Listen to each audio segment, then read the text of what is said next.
الحمدللہ رب العالمین والصلاة والسلام علی سید الانبیاء والمرسلین اما بعد قال اللہ تبارک و تعالی فی الکلامہ المجید والفرقان الحمید اعوذ باللہ من الشیطان الرجیم بسم اللہ الرحمن الرحیم ولا تباشروہن وانتم عاقفون فی المساجد آمنت باللہ صدق اللہ العلی العظیم الصلاة والسلام علیک یا رسول اللہ وعلی آلک واصحابک یا سیدنا یا خاتم الانبیاء صلی اللہ تعالی علیہ وسلم۔ معزز مکرم سامعین و ناظرین، السلام علیکم ورحمۃ اللہ وبرکاتہ۔ چونکہ رمضان المبارک کا دوسرا عشرہ ختم ہو رہا ہے، اختتام ہو رہا ہے، اور تیسرا عشرہ یعنی اعتکاف والا عشرہ جسے کہا جاتا ہے وہ شروع ہونے والا ہے۔ اس وجہ سے کچھ احباب کے اسرار پر ہم یہ آپ کے سامنے حاضر ہوئے ہیں تاکہ اعتکاف کے کچھ مسائل پر مختصر سی گفتگو کی جائے۔ اعتکاف جو ہے یہ کرنا کیسا ہے، کس طرح کرنا چاہیے، اس پر شرعی حکم کیا ہے، اس پر ہم تھوڑا سا گفتگو کریں گے۔ چونکہ اعتکاف کے لیے یہ قرآن پاک میں یہ آیت مبارکہ جس کا کہ ہم نے تلاوت کی ہے، یہ سورہ بقرہ کی آیت مبارکہ ہے، جس میں اللہ تبارک و تعالی نے فرمایا، یہ سورہ بقرہ آیت نمبر 187 ہے، اس کا جزء ہے، وَلَا تُبَاشِرُوهُنَّ وَأَنْتُمْ عَاكِفُونَ فِي الْمَسَاجِدِ، اور آپ عورتوں کے قریب بھی مت جاؤ جب تم مسجدوں میں اعتکاف کیے ہوئے ہو۔ تو اس سے پتہ چلا کہ اعتکاف ایک تقویٰ کا کام ہے، اعتکاف تقویٰ شعاری کا کام ہے، جس پر رسول پاک صلی اللہ علیہ وسلم کا عمل بھی ثابت ہے۔ یعنی صحیحین میں بخاری اور مسلم میں روایت ہے، حضرت ام المومنین حضرت عائشہ صدیقہ رضی اللہ تعالی عنہا وہ بیان فرماتی ہیں کہ رسول اکرم صلی اللہ علیہ وسلم اور رمضان المبارک کے آخری عشرے کا اعتکاف فرمایا کرتے تھے۔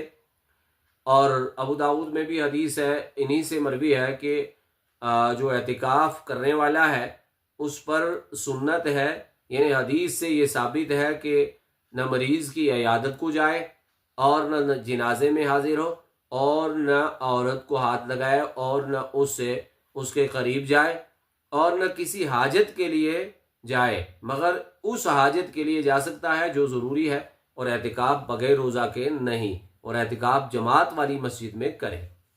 ان چیزوں پر اس حدیث سے اعتکاف کے کچھ مسائل بھی ظاہر ہوتے ہیں۔ امام بحقی رحمۃ اللہ علیہ نے ایک حدیث نقل کی ہے جس کے راوی حضرت امام حسین اور رضی اللہ تعالی عنہ ہے کہ حضور اقدس صلی اللہ علیہ وسلم نے فرمایا، جس نے رمضان میں 10 دنوں کا اعتکاف کر لیا تو وہ ایسا ہے جیسے 2 حج اور 2 عمرے کیے۔ یعنی اس طرح ہے جس نے 2 حج اور 2 عمرے کیے، 2 حج اور 2 عمرہ کرنے کا اس کو ثواب ملے گا۔ تو بہتر یہ ہے کہ اعتکاف جو ہے اس کا اہتمام کیا جائے، اور اہتمام صحیح طریقے سے کیا جائے، کس طرح سے اعتکاف کرنا ہے وہ کیا جائے۔ انشاءاللہ اس پر اور بھی گفتگو ہوگی، لیکن ہم اعتکاف کی اقسام جو ہیں وہ آپ کے سامنے بیان کرتے ہیں۔ شرعی اعتبار سے اعتکاف کی 3 قسمیں ہیں۔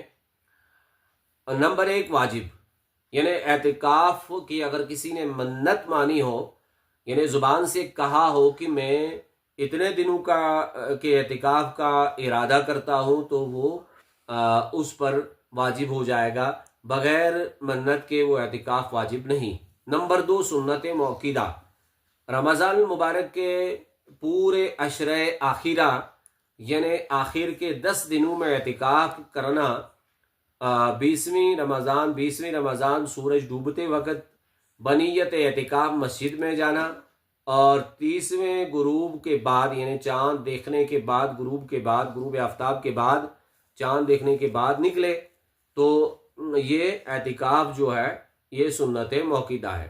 اگر 20ویں تاریخ کو بعد نماز مغرب نیت اعتکاف کی تو سنت موقدہ ادا نہ ہوئی، بلکہ یہ اعتکاف سنت کفایہ ہے۔ کہ اگر سب ترک کریں، یہ اعتکاف جو ہے یہ سنت موقدہ کفایہ ہے، اگر سب ترک کریں تو سب سے مطالبہ ہوگا اور شہر میں ایک نے کر لیا تو سب بری و ذمہ ہو گئے، یا ایک بستی میں ایک نے کر لیا تو سب بری و ذمہ ہو گئے۔ اور تیسرا جو ہے، ان دو کے علاوہ جو اعتکاف ہے وہ کون سا اعتکاف ہے؟ وہ ہے مستحب، یعنی مستحب و سنت غیر موقیدہ، مستحب و سنت غیر موقیدہ۔ وہ اعتکاف جو ہے مستحب کے لیے نہ روزہ شرط ہے اور نہ اس کے لیے کوئی خاص وقت مقرر، بلکہ جب بھی مسجد میں جائے تو اعتکاف کی نیت کرے، جب تک مسجد میں ہے تو معتکف ہے، یعنی معتکف کہلائے گا۔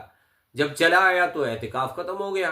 یہ اعتکاف جو ہے اس کو اعتکاف مستحب یا سنت غیر مؤکدہ کہتے ہیں۔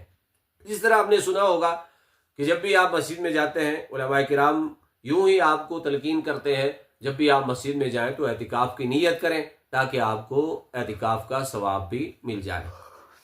تو فقط نیت لینے سے اعتکاف کا ثواب ملتا ہے، اسے نہ کھونا چاہیے اور نہ اسے لاپرواہی کرنی چاہیے۔ اچھا، اعتکاف سنت جو ہے، یعنی رمضان المبارک کی پچھلی 10 تاریخوں میں جو کیا جاتا ہے اس میں روزہ شرط ہے، اس کے لیے روزہ شرط ہے، ضروری ہے۔ لہذا اگر کسی مریض یا مسافر نے اعتکاف کیا مگر روزہ نہ رکھا تو سنت موقیدہ ادا نہ ہوئی بلکہ نفل ہوا۔ احتیاط اس میں ضروری ہے، انہیں روزہ اس میں شرط ہے۔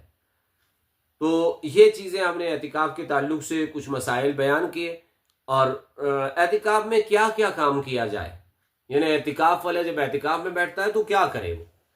زیادہ سے زیادہ میں ایک دین اسلام کا ایک ادنا سا خادم ہونے کی حیثیت سے کہتا ہوں کہ زیادہ سے زیادہ قرآن پاک کی تلاوت کرے، اور جیسا فقہا نے بھی لکھا ہے، علامہ ابن عابدین شامی رحمۃ اللہ علیہ نے بھی اسے تعریف فرمایا کہ زیادہ سے زیادہ وہ قرآن پاک پڑھے۔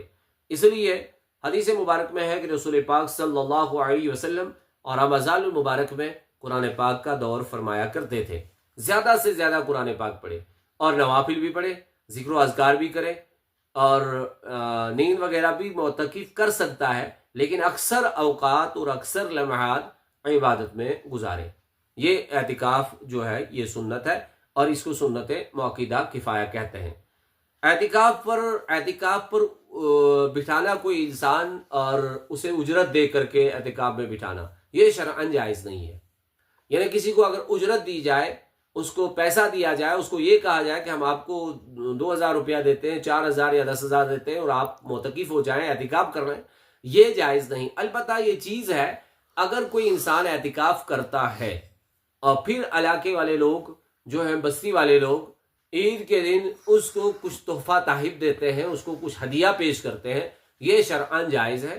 یہ ہدیہ جو ہے اعتکاف کے بدلے میں نہیں ہوگا۔ ہاں، اگر اس کا رواج ہے کہ ہدیہ دینے کا رواج ہے اور اسی لالچ میں کوئی اعتکاف والا اعتکاف میں بیٹھتا ہے تو یہ بھی شرعاً پھر اجرت کی طرح ہوگا، یہ بھی پھر جائز نہیں ہوگا۔ بلکہ ضروری ہے کہ اعتکاف کرنے والا جو ہے وہ اجرت پہ نہ بیٹھے بلکہ اعتکاف فی سبیل اللہ کرے، اللہ کی رضا کے لیے کرے۔ یہ اعتکاف کے تعلق سے کچھ چند مسائل تھے۔ آپ سے گزارش ہے کہ اگر کوئی بھی مسئلہ اعتکاف کے تعلق سے یا کوئی بھی اور مسئلہ آپ کے ذہن میں ہو، آپ ہمارے دیے ہوئے نمبر پر میسیج کر سکتے ہیں، تاکہ آپ کو آنے والے ایام میں آپ کو اس کا مدلل جواب دیا جائے گا۔ وما توفیقی الا باللہ۔